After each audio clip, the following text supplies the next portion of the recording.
নমস্কার, আশা করি সকলে ভালো আছো। আইটিআইয়ের ফাইনাল এক্সাম এআইটিটির যে এক্সামটি হয় সেটা কিন্তু সামনেই এসে গেছে।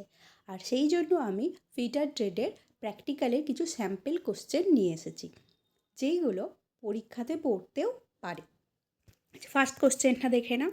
ফার্স্ট কোশ্চেন হচ্ছে এটা। ফার্স্ট কোশ্চেনে কী আছে যে একটা রেডিয়াস আর একটা রেডিয়াস, দুটো রেডিয়াস আছে এবং হচ্ছে দুটো স্টেপ আছে, তার সাথে একটা ড্রিল আছে। ড্রিলটা দেখো, ড্রিল কিন্তু এই সমস্ত জিনিস তোমাদেরকে ড্রয়িং থেকে বুঝতে হবে। ড্রিল হচ্ছে ডায়া 10-এর দেওয়া আছে।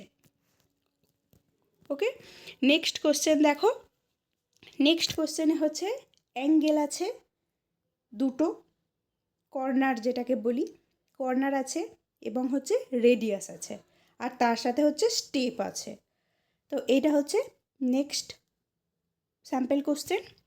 3 নাম্বার স্যাম্পল কোশ্চেনে আমি রেখেছি, দেখো এখানে হচ্ছে একটা অ্যাঙ্গেল আছে যেটা ডিগ্রি মেনশান করে দিয়েছে, এবং এখানে রেডিয়াস আছে, এখানে একটা স্টেপ, আর তার সাথে আছে এই দুটো, এটা কি ড্রিল। ফার্স্টে একটা যেহেতু রেডিয়াস করা আছে, গোল করা আছে, সেই জন্য সেটা ড্রিল, এবং তারপরে আবার একটা 1/3 গোল আছে ওর বাইরের দিকে, সেই জন্য সেটা হচ্ছে ট্যাপ চালাতে হবে।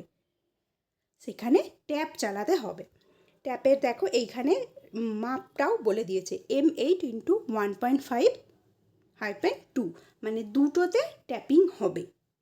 M8-এর দুটো ট্যাপ হবে। ড্রয়িং দেখে তোমাদেরকে বুঝতে হবে। আচ্ছা, এই জবগুলো 8 ঘন্টার মধ্যে কমপ্লিট করতে হবে, হাতে বানাতে হবে, এর সাথেও হচ্ছে লিখতে হবে। লিখতে হয় ফার্স্ট, তারপর জব করতে হবে, আর এর মধ্যে হচ্ছে ভাইবা হবে। তো লেখার মধ্যে বেশিরভাগ সময় আসে যে জবটা দেওয়া হয় সেই জবের list of tools and equipment. সেই জবটা বানাতে গেলে কি কি টুলসের প্রয়োজন, কি কি ইকুইপমেন্টের প্রয়োজন, সেইগুলো হচ্ছে লিখতে হয়। আর লিখতে হয় হচ্ছে সিকোয়েন্স অফ অপারেশান, সেই জবটা করতে গেলে কোন কোন অপারেশানগুলো মাধ্যমে ফলো করলে আমরা জবটা কমপ্লিট করব। ঠিক আছে, আরও এইটাও এসে থাকে যে সেফটি প্রিকশন, এই জবটা করতে গেলে আমাদেরকে কী কী সেফটি অবলম্বন করতে হবে। ঠিক আছে, তো কখনো কখনো অপারেশানের প্রত্যেকটা অপারেশানের এতে লিখতে হয় যে কী কী সেফটি অবলম্বন করব, কী কী টুলস, এইগুলো টুলসটা তো অবশ্যই আসে প্রত্যেকটা এতে। তো এইগুলো খুব ভালো করে মনে রেখো। এগুলো বেসিক্যালি খুব একটা প্রবলেম হয় না, কিন্তু তাও তোমরা হচ্ছে একটু দেখে রাখবে list of tools and equipment. আচ্ছা, আমি এই জবগুলোর একটুখানি লিস্ট টুল ইকুইপমেন্টে বলি। এটার ক্ষেত্রে কি হচ্ছে, ফার্স্টে আমাদেরকে অপারেশান দেখব, অপারেশানের সাথেই হচ্ছে আমরা কী কী টুলস আমাদের প্রয়োজন সেটা আমরা পেয়ে যাব। ফার্স্ট অপারেশান কি? ফার্স্ট অপারেশান হচ্ছে, আমি দেখো এখানে লিখে রেখেছি তোমাদের বোঝার সুবিধার জন্য। ফার্স্টে কী হচ্ছে, র মেটেরিয়াল চেকিং। আমাদের এক্সামে যে র মেটেরিয়ালটা দেওয়া হচ্ছে সেই র মেটেরিয়ালটা আমরা চেক করব যে আমাদের 70, যেমন এখানে ফিনিশিং সাইজ চেয়েছে, সেই র মেটেরিয়ালটা হচ্ছে আমাদের 70 আর হচ্ছে 55-এর বেশি আছে কি না। ঠিক আছে, এটা ফার্স্ট চেক করে নিতে হবে। তাহলে ফার্স্ট হচ্ছে raw material checking. Raw material চেকিংয়ের জন্য আমাদের কী কী টুলস অ্যান্ড ইকুইপমেন্ট লাগছে, টুলস আলাদা, ইকুইপমেন্ট আলাদা, কিন্তু একসাথে লিখে দিলে এক্সামে প্রচণ্ড তাড়া থাকে, কোনো অসুবিধা হয় না। টুলস ইকুইপমেন্ট একসাথে লিখতে পারো। তো টুলসের মধ্যে ট্রাই স্কোয়ার লাগছে, আর যেহেতু এটা রাফ মেটাল সেই জন্য আমরা এখানে স্টিল রুল ইউজ করব। এখানে কিন্তু আমরা ভার্নিয়ার ক্যালিপার ইউজ করব না। ট্রাই স্কোয়ার আর হচ্ছে স্টিল রুল ইউজ করব র মেটেরিয়াল চেকিংয়ের জন্য। নেক্সট হচ্ছে সারফেস ফাইলিং। সারফেস ফাইলিংয়ের কী হচ্ছে, রাফ ফাইল কিংবা বাস্টার্ড ফাইল। ঠিক আছে, সেকেন্ড কাট ফাইল ইউজ করতে পারি, স্মুথ ফাইলও ইউজ করতে পারি। এর সাথে কি ট্রাই স্কোয়ার ইউজ করতে পারো, আর না হলে হচ্ছে স্কোয়ার হেড। চেক করতে হবে, তো সেই জন্য এই দুটো লাগবে। নেক্সট হচ্ছে 90 ডিগ্রি মেকিং অথবা রাইট অ্যাঙ্গেল। ঠিক আছে, এটা হচ্ছে এই কিছু জিনিস যেগুলো খুব হচ্ছে কমন, প্রত্যেকটা জবের ক্ষেত্রেই লাগবে। রাইট অ্যাঙ্গেল অথবা 90 ডিগ্রি, সেম ফাইল সেম জিনিস, ট্রাই স্কোয়ার এবং স্কোয়ার হেড, যে কোনো একটা তোমরা ইউজ করতে পারো। নেক্সট হচ্ছে producing marking media. Producing marking মিডিয়াতে অলওয়েজ এখানে হবে এক্সামের সময় চক পাউডার উইথ ওয়াটার। এখানে কখনোই পার্সিয়ান ব্লু কি অন্যান্য যেগুলো আছে সেলুলাস ল্যাকার, কপার সালফেট, এগুলো হবে না, কারণ হচ্ছে এগুলো শুকনো হতে অনেকটা টাইম লাগে। ঠিক আছে, এখানে আমরা চক পাউডার উইথ ওয়াটার ইউজ করব। নেক্সট হচ্ছে মার্কিং। মার্কিংয়ের জন্য তোমরা জানো মার্কিং হচ্ছে ভার্নিয়ার হাইট গেজে আমরা করব। ভার্নিয়ার হাইট গেজ থাকবে হচ্ছে সারফেস প্লেটের ওপরে।